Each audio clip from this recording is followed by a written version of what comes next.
इस वीडियो में प्रस्तुत जानकारी केवल शैक्षिक उद्देश्यों के लिए है। यह पेशेवर चिकित्सा सलाह, निदान या उपचार का विकल्प नहीं है। किसी भी प्रश्न के लिए हमेशा अपने चिकित्सक या अन्य योग्य स्वास्थ्य प्रदाता की सलाह लें। इस वीडियो में प्रस्तुत जानकारी के कारण कभी भी पेशेवर चिकित्सा सलाह की उपेक्षा न करें या सलाह लेने में देरी न करें। इस वीडियो में दी गई किसी भी जानकारी पर निर्भरता पूरी तरह से आपके अपने जोखिम पर है। नमस्कार, त्रिशला ऑर्थोपेडिक क्लिनिक के YouTube चैनल में आप सभी का स्वागत है। जैसा आप सभी लोग जानते हैं कि कमर का दर्द हर व्यक्ति को कभी ना कभी परेशान जरूर करता है और जानकारी ना होने की वजह से वो बार बार प्रभावित करता रहता है। एकदम सही जानकारियां रखें, सही ढंग से उसकी प्रिकॉशंस लें तो हम कमर दर्द से बच सकते हैं। तो आज हम कमर दर्द के कारणों के बारे में जानेंगे कि ऐसा क्यों होता है, उससे बचाव कैसे कर सकते हैं और होने पे क्या उसका क्या इलाज है। दुनिया भर में दैनिक कार्यों में रुकावट और कार्यस्थल पर अनुपस्थिति का एक प्रमुख कारण कमर दर्द होता है। इसकी वजह से पूरी दुनिया को भारी आर्थिक नुकसान उठाना पड़ता है। कमर दर्द किसी भी उम्र के लोगों को प्रभावित कर सकती है, परंतु 30 से 55 साल के लोगों को ज्यादा प्रभावित करती है। सामान्यतः किसी व्यक्ति के पूरे जीवन काल में कमर दर्द का कभी ना कभी होने की संभावना 80% से ज्यादा होती है। पीठ के दर्द का अनुभव करने वाले 24 से 33% व्यक्तियों में पीठ के दर्द का बार बार होने की संभावना रहती है। उचित सावधानी और निवारक उपायों के साथ साथ यदि कमर दर्द को ठीक किया जाए तो बार बार होने के प्रकरण को काफी हद तक हम कम कर सकते हैं। अब हम बात करते हैं स्पाइनल कार्ड की, वर्टिब्रल कॉलम की, कि उसकी संरचना क्या होती है। इस संरचना को हम अच्छे ढंग से जानेंगे तो उसके कारणों के बारे में, उसके इलाज के बारे में, उससे बचने के बारे में अच्छे ढंग से हम समझ पाएंगे। हमारा जो मेरुदंड होता है, जिसको स्पाइनल कार्ड बोलते हैं, स्पाइनल कैनाल बोलते हैं, वो 24 हड्डियों से बनी होती है, जिन्हें हम वर्टिब्रा कैसेरुका कहा जाता है। डिस्क 2 वर्टिब्रा के बीच मौजूद होती है और ये हड्डियों को सहारा देती है और रीढ़ को गति देने में मदद करती है। उसे लचीलापन भी हमारे रीढ़ की हड्डी में बना रहता है। वर्टिब्रा फैसेट जॉइंट द्वारा भी जुड़ी होती है। वर्टिब्रा के अंदर से जो हमारा स्पाइनल कार्ड होता है वो गुजरता है। स्पाइनल कार्ड हाथ पैरों को नसें प्रोवाइड करती हैं और वर्टिब्रल कॉलम जो होता है, हड्डियां जो होती है, उसकी रक्षा करती हैं। हड्डियों के आसपास जो कशेरुकाएं होती हैं, वर्टिब्रा होती है, उनके आसपास मजबूत लिगामेंट होते हैं, मांसपेशियां होती हैं जो रीढ़ को सहारा और स्थिरता प्रदान करती हैं। उम्र बढ़ने के साथ साथ सभी संरचनाओं में बदलाव अवश्य आता है, तो इसलिए जब उम्र बढ़ेगी तो हमें कमर का दर्द, कमर में होने वाली समस्याएं एक आम हो जाती हैं।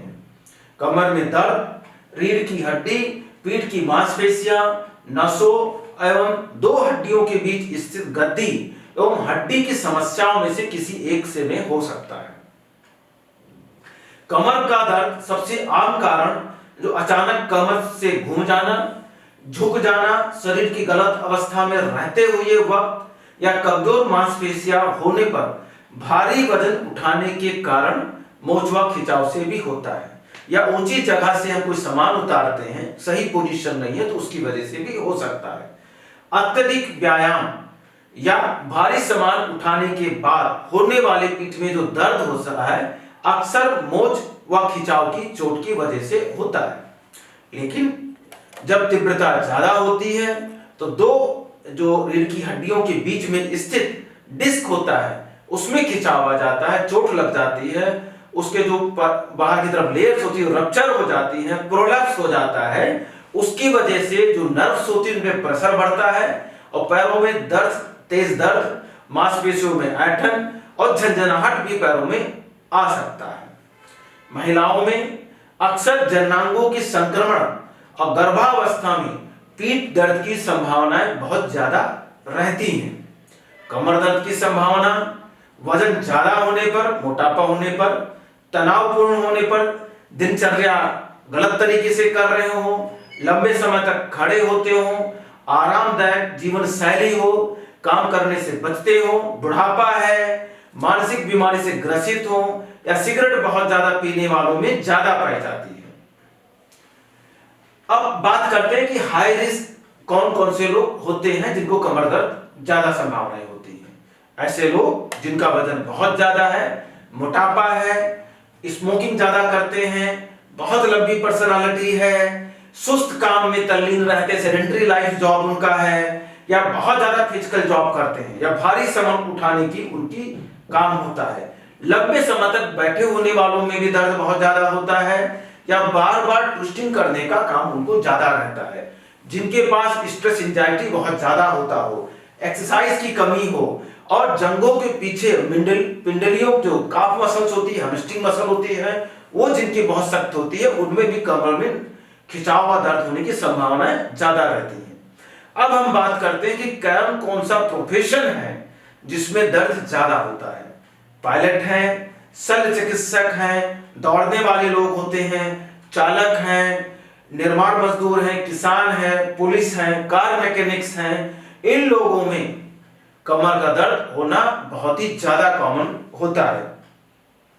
अब लंबे रहने वाले जो दर्द होते हैं, कमर के दर्द लंबे समय तक लोगों को परसिस्ट कुछ लोगों को रहते हैं। कब होते हैं, कैसे होते हैं, क्यों होते हैं, इसके कारणों में यदि आपके अंदर जो कमर का दर्द घुटने के नीचे तक चला गया है, या आपको साथ में स्ट्रेस है, डिप्रेशन है, एंजाइटी बहुत ज्यादा है, या आपको डर बना हुआ कि लंबे समय तक दर्द है, हम घूमेंगे तो ये प्रॉब्लम्स हो जाएंगी, या ठीक होने की कम उम्मीद आप रखते हैं, उनमें भी ज्यादा होने के चांसेस होते हैं। यदि आपका शुरुआती दौर से पेन की जो इंटेंसिटी बहुत ज्यादा है, या जो बहुत ही सुस्त रह करके काम अपना करते हैं, तो उन लोगों में कमर का दर्द स्वाभाविकता लंबे समय तक बना रहता है। अब बात ये आती है कि किन व्यक्तियों में दर्द का जो है वो कम समय तक रहेगा या लंबे समय तक रहेगा। यूजुअली क्या होता है, ये जो कमर का दर्द होता है केवल कुछ दिन कुछ हफ्ते तक ही रहता है, लेकिन कभी कभी यदि हम सही ढंग से एक्सरसाइज नहीं करते हैं, प्रिकॉशन लेते, तो बार बार आ जाता है। यदि कुछ और गंभीर बीमारी है, कोई और गंभीर अवस्था है, तो लंबा भी रह सकता है। उसके बारे में हमको जांच कराने की जरूरत पड़ती है। अब कमर के दर्द के कारण क्या क्या होते हैं, बहुत सारे कारण होते हैं। एक एक कारणों के बारे में हम जानना भी चाहेंगे कि उसकी वजह से क्यों होता है। सबसे पहला कारण होता है चोट लगना, खिंचाव हो जाना, रीढ़ की हड्डी के बीच में जो गद्दी होती है उसका निकल जाना, स्पॉन्डिलोलिसिस होती है, स्पाइनल कॉर्ड स्टेनोसिस होती है, स्पॉन्डिलोलिस्थेसिस होती है, डीजेनरेटिव स्पाइन डिजीज होती है जो उम्र बढ़ने पर होती है, ऑस्टियोपोरोसिस विटामिन डी कम होने पर हो जाती है, एंकिलोजिंग स्पॉन्डिलाइटिस होती है, जो फीमेल्स में जेनिटल इन्फेक्शंस होते हैं उनकी वजह से भी हो सकता है, ट्यूबरकुलोसिस की वजह से भी हो सकता है, या किडनी इन्फेक्शन। इसके अलावा अन्य बहुत सारे कारण होते हैं जो कि रेयर होते हैं, वो जांचों से पता लगते हैं। सब कारणों के ना ही होने पर जांच जब कराते हैं तो पता लगता है। अब सबसे पहले मैं बताना चाहूंगा स्पाइनल ट्रॉमा। हड्डी के चोट या मांसपेशियों में जो मोच आता है उसकी वजह से पीठ के निचले हिस्से में आघात हो सकती है। हड्डियों में जो चोट होता है, कहीं हाइट से आप गिर गए हैं, या आपकी हड्डियां बहुत कमजोर हो गई जैसे ओल्ड एज में होती, फिसल के गिर गए हैं, तो जो रीढ़ की हड्डी कसरकाएं होती हैं वो दब जाती हैं, जिसकी वजह से पीठ में दर्द होता है। उसके अलावा जो खिंचाव होता है, जो भारी वजन उठा लेने से हो जाता है, जो जल्दी से घूम जाने की वजह से होता है, वो किसी भी उम्र में हो सकता है। और इसके ट्रीटमेंट के लिए शुरुआती दौर में आराम, कुछ दवाइयां, उसके बाद एक्सरसाइज लंबे समय तक करने की आवश्यकता होती है, और कुछ सावधानियां भी आपको लंबे समय तक रखना होता है। अब बात करते सियाटिका। सियाटिका का अक्सर नाम बहुत कॉमन लिया जाता है, जो भी पैरों में दर्द होता है अक्सर हम उसको सियाटिका का नाम दे देते हैं। सियाटिका का मतलब होता है कि कमर से लेके पैरों में दर्द हो जाना। जो मेन लिटरल मीनिंग होता है उसका मतलब है सियाटिक नर्व। सियाटिक नर्व मतलब रीढ़ की हड्डी के नीचे से जो पेल्विस होती है, जो बटक होता है, बटक से पास से निकलती है, पैरों की उंगलियों तक ज्यादा है, उसमें दर्द या झंझनाहट उसको सियाटिका कहते हैं। लेकिन यह अधिकतर समय डिस्क प्रोलैप्स की वजह से ही होता है। लेकिन पैरों में दर्द अन्य बहुत सारे कारण हो सकते हैं, उसमें सामने आप लिस्ट देखेंगे उसमें आपको नजर आएगा। उसके कारणों के बारे में हमको पता करना बहुत जरूरी होती है और उसी आधार पर हम उसका ट्रीटमेंट करते हैं। अब अगली चीजें होती है स्पॉन्डिलोसिस, जो कि अक्सर कॉमन नाम से जाना जाता है। स्पॉन्डिलोसिस का मतलब ये होता है कि जैसे जैसे उम्र हमारी बढ़ती जाती है तो रीढ़ की हड्डी के बीच में स्थित जो गद्दी होती है, डिस्क बोलते हैं, चारों तरफ सपोर्ट करने वाले लिगामेंट्स होते हैं, उसमें कुछ चेंजेज आ जाते हैं, कमजोर हो जाती है, उसकी वजह से जो समस्याएं होती है उसको स्पॉन्डिलोसिस होती है। ये हर व्यक्ति को होती थोड़ा बहुत, और उम्र बढ़ने के साथ में गलत तरीके से पॉस्चर होने के साथ में समस्याएं उभर कर आ जाती हैं, अदरवाइज दबी रहती हैं। लंबे समय तक जो परसिस्ट करता है तो छोटी छोटी बोन्स बन जाती हैं हड्डियों के बीच में, वो होता है और इसको एक नेचुरल प्रोसेस के ऊपर लिया जाता है। इसके ट्रीटमेंट्स में प्रिकॉशन एक्सरसाइजेस की मेन जरूरत पड़ती है। अब अक्सर एक प्रॉब्लम बात आती है लंबर कनाल स्टेनोसिस की। लंबर कनाल स्टेनोसिस क्या होता है कि जब हम शांत अवस्था में बैठे हुए हैं, लेटे हुए हैं, हमें कोई समस्या नहीं होती है। जब हम उठकर चलना शुरू कर देते हैं, कुछ स्पेसिफिक डिस्टेंस पे जाते हैं तो पैर हमारा भारी हो जाता है, सूनापन आ जाता है और जिसकी वजह से हम चलना फिरना बंद कर देते हैं। लेकिन जब बैठते हैं या झुक जाते हैं तो तुरंत आराम मिल जाता है। इसको हम लंबर कनाल स्टेनोसिस कहते हैं। और लंबर कनाल स्टेनोसिस जो होती है कई कारणों से होती है। या तो डिस्क प्रोलेप्स की वजह से हो जाता है, या हड्डियां बढ़ गई ऑस्टियोफाइट्स उसकी वजह से हो जाता है, या आगे पीछे दो लिगामेंट्स होती है, एंटीरियर पोस्टीरियर लॉन्गिट्यूडिनल लिगामेंट, उसका कैल्सिफिकेशन हो जाता, थिकनिंग हो जाता, उसकी वजह से होता है। या कोई एक कंजेनिटल एनोमलीज होती है इसके अंदर कैनाल जो होता है जिसकी वजह से, जिसमें हमारा स्पाइनल कॉर्ड जाता है वो नैरो हो जाता है, उसकी वजह से लंबर कनाल स्टेनोसिस होती है। आमतौर पर ये ज्यादा उम्र होने पर या बुढ़ापे में होता है। जब यदि ये डिस्क की वजह से हुई है, ज्यादा उम्र होने की वजह से हुई है, तो रिस्ट्रिक्ट एक्टिविटीज के लिए बताया जाता है, कुछ दवाइयां दी जाती हैं, वजन कम करने के लिए बोला जाता है, बीच बीच में रेस्ट लेने की जरूरत पड़ती है। लेकिन ये समस्याएं बहुत ज्यादा बढ़ जाती हैं तो व्यक्ति को ऑपरेशन की जरूरत पड़ती है जिससे कैनाल की साइज उसकी बढ़ाई जा सके। अब अगली बीमारी के बारे में बात करेंगे, स्पॉन्डिलोलिसिस। लिसिस का मतलब होता है फ्रैक्चर हो जाना। दो वर्टिब्रा के बीच में जो पतली सा एक स्ट्रक्चर होता है जो आप फोटोग्राफ्स में देखेंगे उसमें ब्रेक आ जाता है। ये ब्रेक आता क्यों है? एक तो डेवलपमेंटली ये वीक पॉइंट कभी कभी कुछ लोगों में होता है, स्ट्रेस स्ट्रेन या उसकी वजह से हो जाता है, कंजेनिटल या तो परसिस्ट कर सकता है। नॉर्मली इसकी वजह से कोई समस्या किसी को बहुत कम आता है, बहुत ज्यादा स्ट्रेस होता है, स्प्रेन पड़ता तो ही समस्याएं आती हैं। लेकिन जब ब्रेक लंबे समय तक परसिस्ट करता है, वजन बहुत ज्यादा है, पेट बहुत निकला हुआ है, तो ऊपर की जो वर्टिब्रल कॉलम होती है, जो नीचे वाली फिक्स वर्टिब्रास होती है, उसके ऊपर स्लिप कर जाता है, जैसे आप फोटोग्राफ्स में यहाँ पे देखेंगे। तो इसको हम स्पॉन्डिलोलिस्थेसिस बोलते हैं। स्पॉन्डिलोलिस्थेसिस में शुरुआती दौर में कमर में दर्द होता है, जब समस्याएं बढ़ती है तो पैरों में दर्द आ सकता है क्योंकि नसों में भी दबाव होता है। शुरुआती दौर में ग्रेड 1 ग्रेड 2 है तो उसमें एक्सरसाइजेस बेल्ट की सलाह दी जाती है। जब समस्याएं बढ़ती हैं, बहुत ज्यादा होती है, उम्र कम होती है, तो उसको ऑपरेशन करने के लिए बोला जाता है। लेकिन यदि वजन ज्यादा है तो सबसे पहले वजन कम करने की जरूरत है, अन्यथा कोई भी सर्जरी बहुत सक्सेस नहीं हो पाती है। अब अगली बीमारी के बारे में बात करेंगे, वो डिजेनरेटिव डिस्क डिजीज होता है, जिसे कहते हैं बुढ़ापे की वजह से जो चेंजेस आते हैं उनको बोला जाता है। इसमें डिजेनरेशंस होते हैं, उसमें चेंजेस आने लगते हैं, डिस्क डिजेनरेट हो जाता है, उसमें पानी कम हो जाता है, जो अगल बगल स्पॉन्डिलोफाइट बन जाते हैं, हड्डियां बन जाती है, लिगामेंट थोड़ा सा वीक हो जाती है, मांसपेशियां आपकी वीक हैं, तो नसों में ऊपर नीचे कई जगहों पर जो है गद्दियां नसों को दबाने लगती हैं। लेकिन हो सकता है यदि आप एक्टिव है, बहुत ज्यादा एक्सरसाइज प्रॉपर है, मांसपेशियां आपकी प्रॉपर है, तो कोई भी लक्षण ना हो। लेकिन अब इस सब चीजें प्रॉब्लम्स आपकी रहती हैं तो रीढ़ की हड्डी में चक्रापन हो सकता है, कमर में दर्द हो सकता है, किसी स्पेसिफिक जगह पे दबाव बढ़ने पर लंबर कनाल स्टेनोसिस या सियाटिका का पेन हो सकता है। इसके इलाज में अक्सर एक्सरसाइज, बेल्ट, प्रिकॉशन, वजन कम रखना, ऐसी समस्याएं बहुत ज्यादा होती है तो सर्जरी करने के लिए बताया जाता है और रेयर होता है। अब अगली प्रॉब्लम के बारे में बता रहे हैं ऑस्टियोपोरोसिस। ऑस्टियोपोरोसिस एक बहुत ही कॉमन समस्याएं हैं, ये अक्सर बुढ़ापे में देखी जाती है, 40 से 45 साल फीमेल्स में, 50 साल के बाद मेल्स में। लेकिन जिस तरह का आजकल का खान पान बच्चों में होता जा रहा है, वो कम उम्र में ऑस्टियोपोरोसिस की संभावनाएं होने लगी हैं और बच्चों में भी देखा जाता है। क्योंकि जो पीक बोन मास होता है ये 25 साल तक हमारे पास पहुंचता है। पीक बोन मास का मतलब ये होता है कि हड्डियों में जो कैल्शियम और मैट्रिक्स डिपॉजिट होता है, जो कैल्शियम का कंसंट्रेशन होता है, वो मैक्सिमम 25 साल की उम्र होता है। 25 साल की उम्र तक बच्चों में एक्टिविटीज बहुत अच्छी नहीं है, प्रोटीन की मात्रा अच्छी नहीं ली है, दूध दही पनीर अच्छा नहीं लिया है, कैल्शियम विटामिन डी का सप्लीमेंट अच्छा नहीं है, फास्ट फूड पे रहते हैं, तो उनकी हड्डियां शुरुआती दिनों से कम होगी। बाद में बहुत ही जल्दी कम उम्र में ऑस्टियोपोरोसिस शुरुआत होती है और ऑस्टियोपोरोसिस होने की वजह से पीठ में दर्द होता है, कभी कभी हड्डियों में फ्रैक्चर भी हो जाता है। फ्रैक्चर कलाई पे हो सकता है, कूल्हे के जोड़ पे हो सकता है, रीढ़ की हड्डियां दब जाती हैं, उससे लंबे समय तक प्रॉब्लम उस व्यक्ति को बनी रह सकती है। ऑस्टियोपोरोसिस के बारे में पता करने के लिए हम लोग डेक्सा बीएमटी से कंफर्म करते हैं, अन्यथा एक्सरे से थोड़ी बहुत जानकारी उसके मिल जाती है।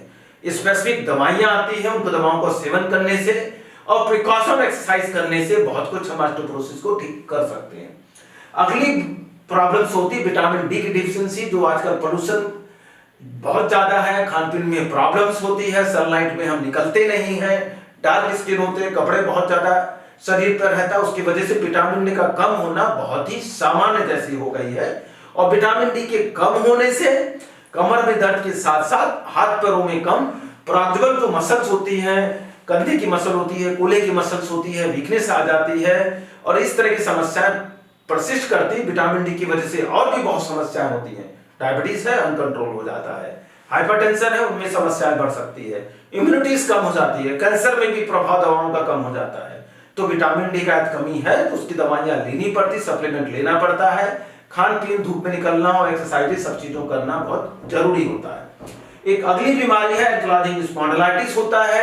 एंकिलोजिंग स्पॉन्डिलाइटिस जो होता है उसमें रीढ़ की हड्डियों के बीच में इन्फ्लेमेशंस होते हैं, जो इंटेंसोपैथी हो जाता है, एक इन्फ्लेमेशन, एक तरह की आर्थराइटिस होती है, धीरे धीरे हड्डियों के बीच में मूवमेंट कम हो जाता है।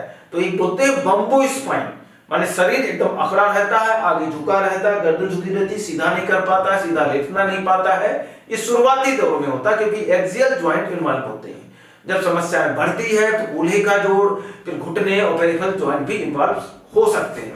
ऐसी बीमारी का पूर्णतः इलाज नहीं होता है, लेकिन एक्सरसाइज करने से, एक्टिव रहने से बहुत सारे जोड़ों की गति हम बनाए रख सकते हैं।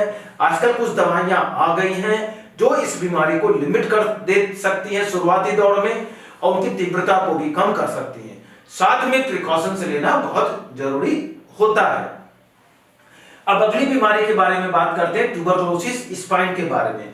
ट्यूबरकुलोसिस के बारे में सभी लोग जानते होंगे, अक्सर फेफड़े को प्रभावित करती है, लेकिन हड्डियों में, स्पाइन में बहुत कॉमन होता है, जो कि किसी भी वर्ग के लोग को हो सकता है। इम्यूनिटी अच्छी है, खराब है, जैसा भी है। और लोअर लंबर एरियाज में और थोरेसिक एरियाज में बहुत ज्यादा इसका इफेक्ट आता है। ट्यूबरकुलोसिस स्पाइन होने पे पड़े हुए नीचे जमान को जल्दी से व्यक्ति उठा नहीं पाता है, बुखार रहता है, वजन कम लगती है, भूख कम लगती है और भी बहुत सारी समस्याएं होती है। लंबे समय तक पीठ का दर्द आपको परसिस्ट करता है तो डॉक्टरी सलाह लेकर के, एक्सरे, एमआरआई करा करके ट्यूबरकुलोसिस के बारे में पता करना जरूरी है। आजकल अच्छी अच्छी दवाओं के होने की वजह से ट्यूबरकुलोसिस का पूरा जो इलाज होता है केवल दवाओं के उससे ठीक हो जाता है, लेकिन यदि उसमें डैमेज बहुत ज्यादा हो रखा है तो शुरुआती दिनों में 3-4 महीने रेस्ट करने की जरूरत पड़ती है। विद बेल्ट और रिस्ट्रिक्टेड एक्टिविटीज के साथ में कम से कम साल भर रहना पड़ता है। दवाओं का सेवन 15 से 18 महीने करनी पड़ती है और कभी कभी ऐसे लोगों में पैरालिसिस भी आ जाती है, उसमें भी दवाइयां देने की जरूरत पड़ती है। रेयरली ऑपरेशन की जरूरत पड़ती है, दवाओं से ये सब ठीक हो सकते हैं और एमआरआई से इसका कंफर्मेशन हो सकता है। अब अगली बार बात करेंगे इन्फेक्शन के बारे में, जो कि किडनी इन्फेक्शन या किडनी स्टोन यदि किसी को हो जाता है तो उसमें भी कमर में दर्द होने की स्वाभाविकता है। और महिलाओं में जेनिटल ट्रैक्ट इन्फेक्शन जो होते हैं, रिप्रोडक्टिव ऑर्गन इन्फेक्शन होते हैं, यूट्रस का, वेजाइना का, सर्विक्स का जो इन्फेक्शन होता है उससे कमर में दर्द होना बहुत ही स्वाभाविक होता है। प्रेगनेंसी में भी दर्द बहुत ज्यादा होने की संभावनाएं होती है। उसमें लेडीज पेशेंट हैं तो लेडीज डॉक्टर को दिखाना होगा।